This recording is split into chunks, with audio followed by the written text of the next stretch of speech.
Сәлем достар, бұл жылы наурыз айында екі затмение ай тұтылуы болмақ. Соның біріншісі осы 14 наурызда болады.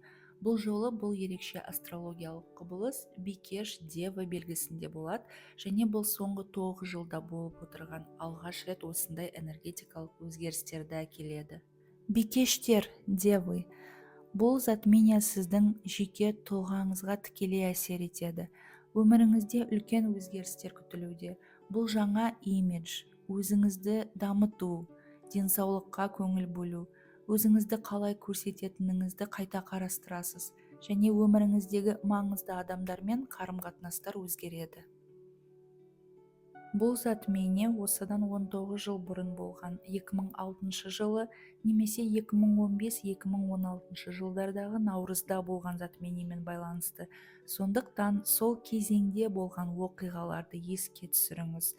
Бұл жолы да соған ұқсас өзгерістер болуы мүмкін. 2006, 2015, 2016 жылдардағы болған нәрселер қазір қайталануы мүмкін.